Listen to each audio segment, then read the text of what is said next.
తెలంగాణలో రాజకీయాలు హాట్ గా మారిపోతున్నాయా?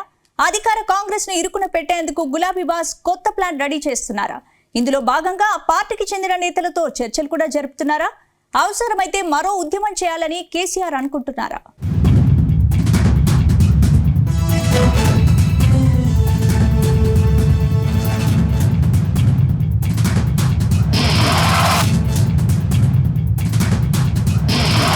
అసెంబ్లీ ఎన్నికల్లో ఓటమి తర్వాత గులాబీ బాస్ కేసీఆర్ ఫామ్ హౌస్ కే పరిమితమయ్యారు. రాష్ట్రంలో కాంగ్రెస్ సర్కార్ ఏర్పడి దాదాపు ఏడాది పూర్తయినా ఆయన మాత్రం ఫామ్ హౌస్ నుంచి బయటకు రావడం లేదు.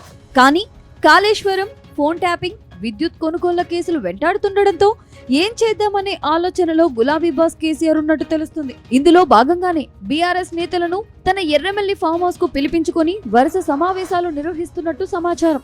రాష్ట్రంలో రేవంత్ సర్కార్ ను ఎలా కట్టడి చేయడం, కేసుల నుంచి తప్పించుకోవడం ఎలా అనే అంశాలపై నేతల నుంచి అభిప్రాయాలు తీసుకుంటున్నారని తెలుస్తుంది.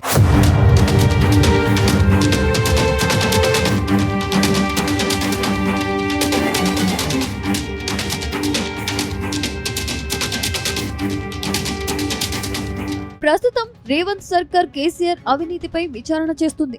ఫార్ములా కేసులో కేటీఆర్ కు హైకోర్టులో కాస్త రిలీఫ్ దొరికినా ఈ కేసులో జైలుకు వెళ్లడం ఖాయమని సొంత పార్టీ లీడర్లే చెబుతున్నారు. అటు కాళేశ్వరం కేసులో పీసీ ఘోష్ కమిషన్ విచారణ కూడా తుది దశకు చేరుకుంది. అటు విద్యుత్ కొనుగోళ్ల కేసు కూడా కేసీఆర్ మెడకు చుట్టుకునేలా కనిపిస్తుంది. ఈ నేపథ్యంలో వరుస కేసులు గులాబీ బాస్ ను ఉక్కిరిబిక్కిరి చేస్తున్నాయి. దాంతో న్యాయ నిపుణులతో పాటు మాజీ మంత్రి నిరంజన్ రెడ్డి, ఎర్రబెల్లి దయాకర్ రావు, ఇతర సీనియర్ నేతలతో కేసీఆర్ చర్చలు జరిపినట్టు తెలుస్తుంది. పరిస్థితులు ఇలాగే కొనసాగితే రానున్న రోజుల్లో ఏం చేద్దామనే కోణంలో ఆలోచనలు సాగించారట. ఇప్పటికే కాళేశ్వరం కేసులో గులాబీ బాస్ కేసీఆర్ పై జయశంకర్ భూపాలపల్లిలో కేసు నమోదైంది. అయితే ఈ కేసులో కేసీఆర్ హరీష్ రావుకు కాస్త రిలీఫ్ దొరికిందని చెబుతున్నారు.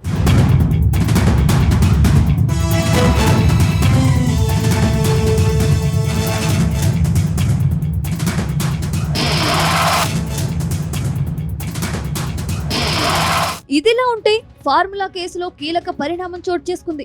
ఈ కేసులో సీనియర్ ఐఏఎస్ అధికారి దానా కిషోర్ స్టేట్మెంట్ ను ఏసీబీ అధికారులు రికార్డ్ చేశారు. త్వరలోనే కేటీఆర్, అరవింద్ కుమార్ కూడా నోటీసులు ఇచ్చి విచారణకు పిలిచే ఛాన్స్ ఉందని చెబుతున్నారు. అయితే ఈ కేసులో సీనియర్ ఐఏఎస్ అధికారి అరవింద్ కుమార్ అప్రూవల్ గా మారేందుకు రెడీ అయ్యారని సమాచారం. దాంతో ఒకవేళ కేటీఆర్ ను తప్పక జైలుకు పంపిస్తే ఏం చేద్దామనే కోణంలో నేతలతో కేసీఆర్ చర్చలు సాగించినట్టు సమాచారం. ఇదే సమయంలో బీఆర్ఎస్ పార్టీలో కేడర్ చేజారిపోకుండా ఉండేందుకు చేపట్టాల్సిన చర్యలపై ఓ నిర్ణయానికి వచ్చారట.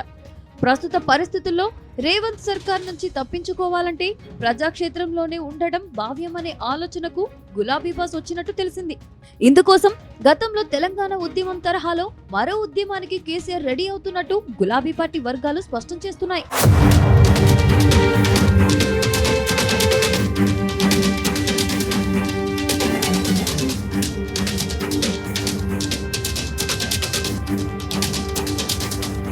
మొత్తంగా గులాబీ బాస్ కేసీఆర్ జనంలోకి వస్తే పార్టీ కేడర్లో కొత్త జోష్ వస్తుందని నేతలు చెబుతున్నారు. అటు స్థానిక సంస్థల ఎన్నికల్లోనూ పార్టీకి మరింత అనుకూలంగా మారే ఛాన్స్ ఉందని అంటున్నారు. అయితే కేసీఆర్ రాకపై అధికార కాంగ్రెస్ ఎలా ప్రతిస్పందిస్తుంది అనేది హాట్ టాపిక్ గా మారింది.